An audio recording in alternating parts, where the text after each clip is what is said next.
ప్రభువా, నా పెదవులను నా హృదయమును శుద్ధి చేయుము. నేను నీ పవిత్ర సందేశమును ప్రజలకు వినిపింతును. పితకు పుత్రునకు పవిత్రాత్మకు స్తుతులు, ఆదిలో వలె ఇప్పుడును ఎల్లప్పుడును కలుగునుగాక. సామాన్య కాలములో 30వ ఆదివారము. ప్రియమిత్రులారా, మానవులుగా పుట్టిన మనమందరమును దేవుని నామాన్ని స్మరించవలసిందే. ఆయన సమక్షాన చేరి ప్రార్థింపవలసిందే.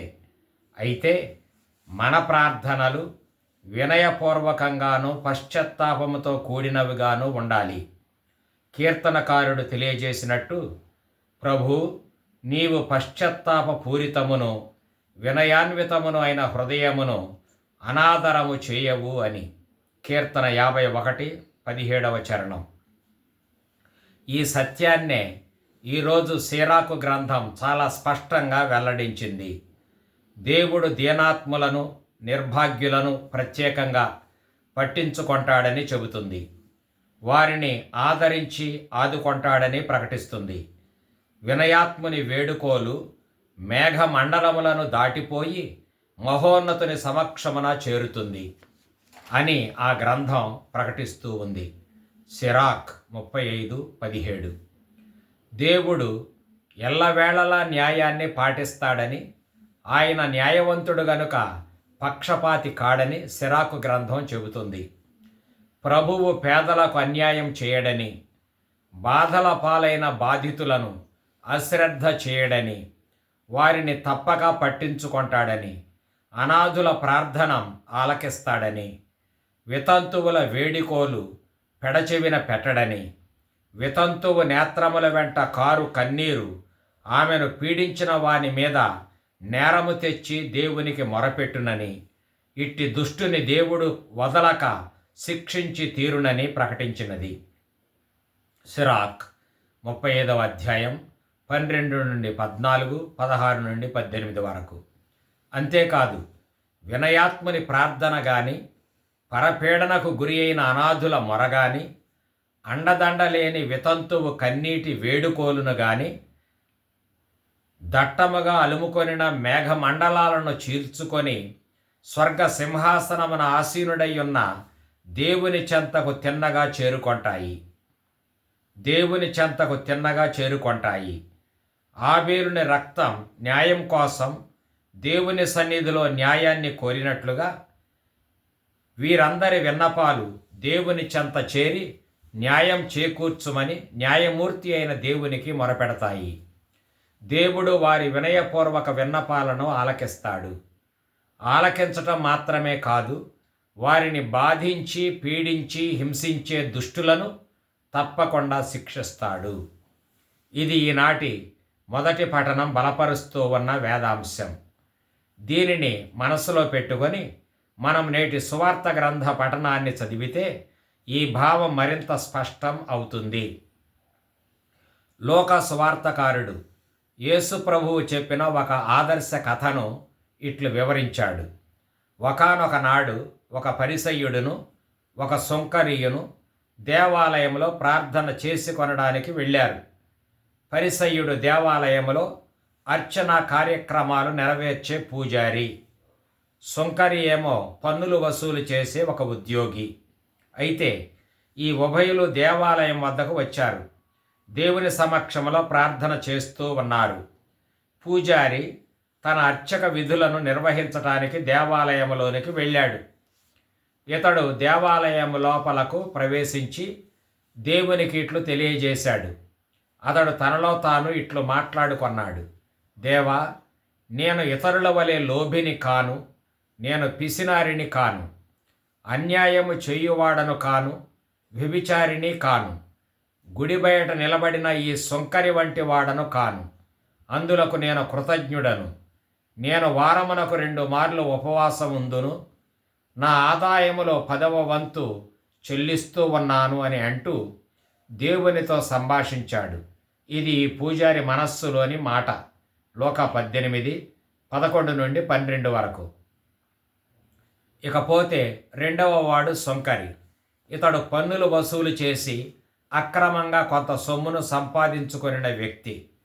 ఇతడు ఆలయ ప్రాంగణములోనికి రాగానే తాను చేస్తున్న తప్పులను గూర్చి అతని మనస్సాక్షి అతన్ని గద్దించింది.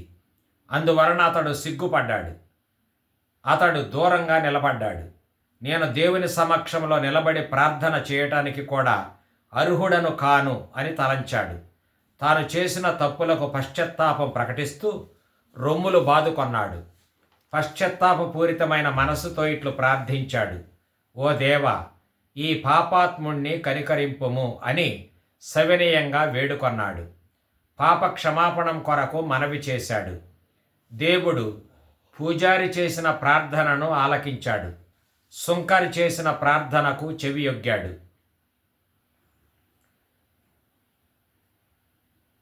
కానీ అప్పుడు దేవుడిలా అనుకొన్నాడు: పూజారి చేసిన ప్రార్థన నాకు వినసొంపుగా లేదు.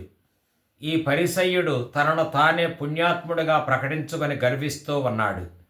ఇతగాడు నా వద్దకు వచ్చి, అందరికంటేనూ నేనే మంచివాడను, మెరుగైన వాడను, ఇతరుల్లాగా పాపకార్యాలను చేయనివాడను, నా వెంట ఈ గుడికి వచ్చిన సుంకరి లాంటి వాడను అసలే కాదు అని అన్నాడు. యూదమతం సంవత్సరానికి ఒకరోజు ఉపవాసాన్ని నియమించినా నా ఎంతట నేను వారానికి 2 సార్లు ఉపవాసం చేస్తున్నాను అని గర్వపడుతూ ఉన్నాడు. ధర్మశాస్త్రం ఆజ్ఞాపింపకపోయినా తాను పండించిన చిన్న పంట మీద కూడా 10వ వంతు పన్ను చెల్లిస్తున్నానని నుడివాడు. ఇతడు దేవాలయంలో తన పుణ్యకార్యాలను గూర్చి పదే పదే వల్లివేస్తూ మరచిపోకుండా నెమరు వేస్తూ ఉన్నాడు.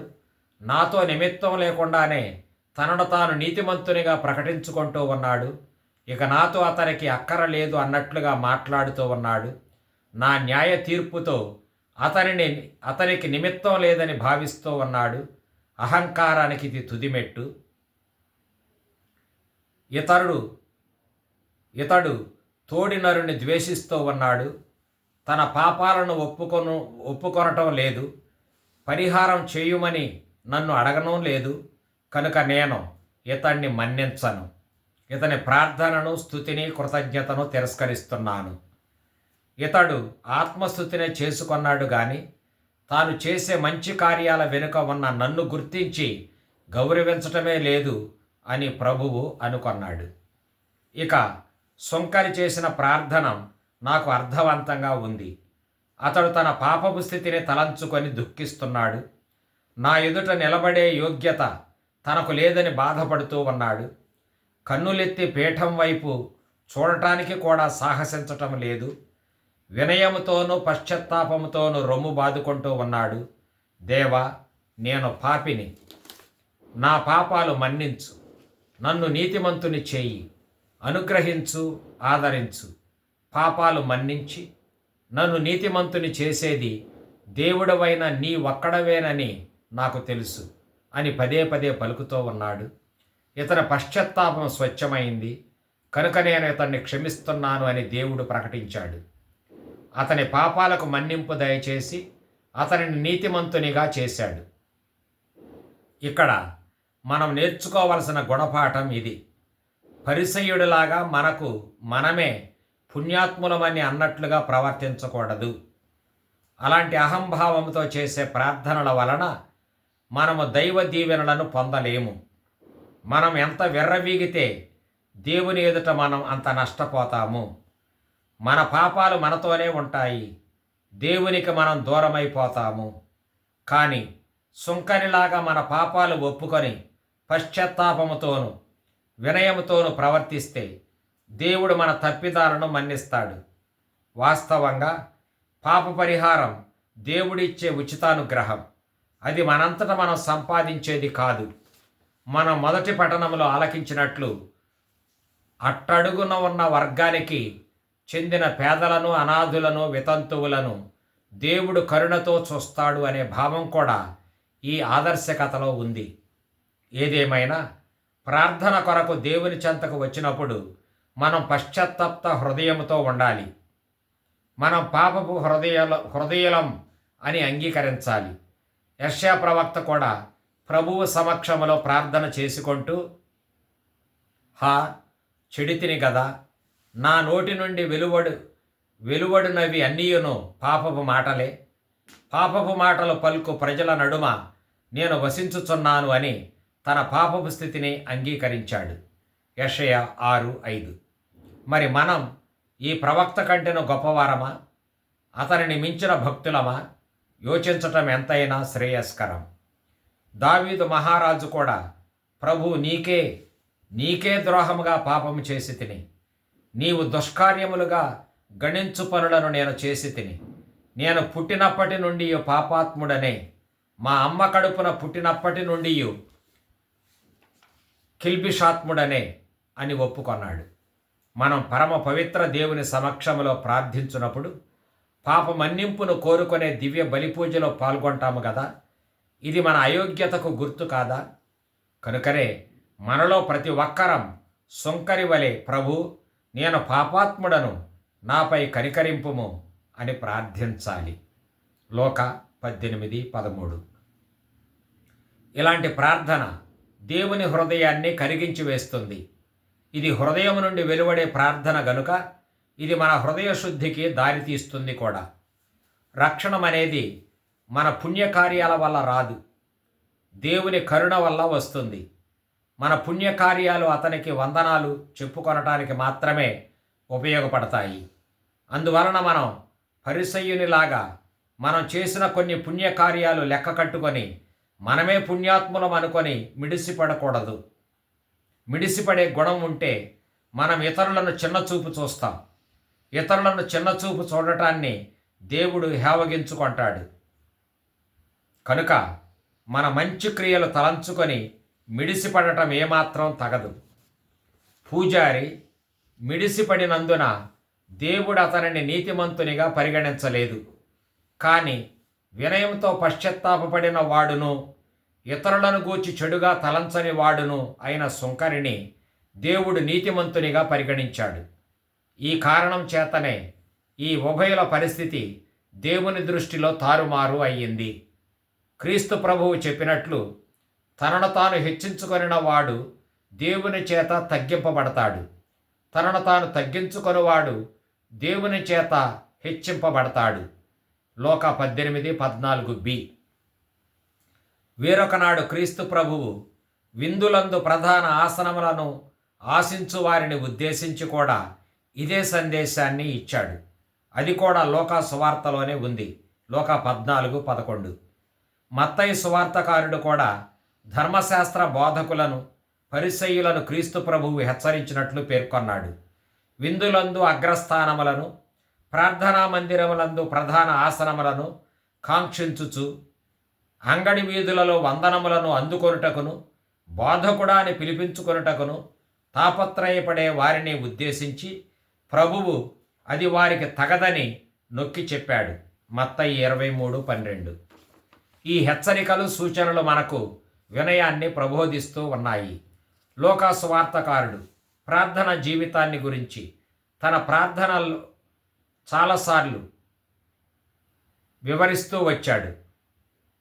ఉదాహరణకు 11:2-4లో ప్రభువు నేర్పిన పరలోక ప్రార్థన పేర్కొన్నాడు. 2 వారాల క్రితం 10 మంది కుష్ఠరోగులను ఉదాహరించి మనం స్తుతి ప్రార్థనం, కృతజ్ఞతా ప్రార్థనం అభ్యసించాలి అని నేర్పించాడు. పోయిన ఆదివారం ఒక వితంతువు ప్రార్థించిన తీరును ఉదాహరించి ప్రార్థన అనేది ఎల్లప్పుడూ చేస్తూనే ఉండాలని, ప్రార్థనలో నిరాశకు గురి కాకూడదని హెచ్చరించాడు. ఇప్పుడు ప్రార్థనలో అతి కీలకమైన అంశాన్ని గురించి నొక్కి చెప్పాడు. అదే వినయమును గూర్చిన సందేశం.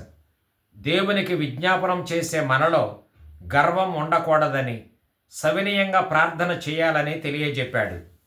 ఆ ప్రభువు ప్రేమమయుడు. అట్టి దేవుని సమక్షంలో మనం అహంకారంతో విర్రవీగితే లభించే ప్రతిఫలం ఏమిటి? పతనమే కదా. గర్వం మన పతనానికి దారి తీస్తుంది అనే సత్యం మనకు తెలిసిందే కదా. తొలి పాపం వలన భ్రష్టులమైన మనకు అందరికీ గర్వం సులభంగా పుట్టుక వస్తుంది. కానీ దేవునికి గర్వం అంటే ఎంతో అసహ్యం. ఈ రోత గుణం పిశాచి గుణం. ఈ దుర్గుణమును మనం పోషించకూడదు. కనుకనే సామెతల గ్రంథం ప్రభువు యావగించుకునేది యావగించుకునేవి 7 ఉన్నాయి. అవి అహంకారము, అబద్ధాలాడటము, హత్య చేయటము, కీడెంచటము, చెడు పనికి పూనుకొనటము, కోటసాక్ష్యము, తగాదాలు పెట్టుకొనటమును అని తెలియజెప్పింది. సామెతలు 6:16-19. కనుకనే వినాశనానికి ముందుగా అహంకారము, పతనానికి ముందుగా అహంభావము పుట్టుక వస్తాయి అని అదే సామెతల గ్రంథం చెప్పింది. కానీ వినయం అనేది గొప్పవాని గుణం. కనుకనే సిరాకు గ్రంథం ఇట్లు ప్రబోధిస్తుంది: కుమార, నీవు చేయు పనులన్నిటను వినయముతో మెలగుము. బహుమతులు ఇచ్చువాని కంటే కూడా వినయవర్తనుని నరులు అధికముగా మెచ్చుకొందురు. ప్రభువు వినయాత్ములకు తన రహస్యములను ఎరిగించును. ప్రభు మహాప్రభావము కలవాడు అయినప్పటికీ వినమ్రుల పూజలను అందుకొనును అని వ్రాశాడు. సిరాక్ 3:17-25 వరకు. మీకా ప్రవక్త కూడా ఇట్లు వచించాడు: ఓయి, మేలైనది ఏదో ప్రభువు నీకు తెలియజేసి ఉన్నాడు. నీవు న్యాయము పాటింపుము, ప్రేమతో మెలగుము, దేవుని పట్ల వినయముతో ప్రవర్తింపము. ప్రభువు నీ నుండి కోరునది ఇదియే అని అన్నాడు. మీకా 6:6-8 వరకు. అంతేకాక వినయము గల వారితో దేవుడు ఉంటాడు అని యెషయా ప్రవక్త స్పష్టంగా చెప్పాడు. మహోన్నతుడును శాశ్వతుడును పవిత్రుడైన ప్రభువు ఇట్లనుచున్నాడు: నేను ఉన్నతమైన పవిత్ర స్థలమున వసించువాడను. అయినను వినయాత్ములు పశ్చాత్తాప మనస్కులు అయిన వారితోనూ వసింతును అని విశదపరచాడు. ఇన్ని కారణాలను బట్టి మనం అహంభావులుగా కాక వినయాత్ములుగా జీవించాలి. వినయముతో కూడిన మనసుతో దేవుని దగ్గర విజ్ఞాపనలు చెల్లించాలి. అప్పుడు గాని మన జీవితాలు సార్థకతను సాధించలేవు. కనుక ఈనాటి మాట ఇది: వినయము కలిగి ప్రార్థింపుము, అడిగిన దానిని పొందుము. ఈరోజు ఈ పవిత్ర ధ్యానములో పాల్గొనిన మా శ్రోతలందరినీ సర్వశక్తిగల సర్వేశ్వరుడు పిత, పుత్ర, పవిత్రాత్మ దీవించి కాపాడునుగాక. ఆమెన్.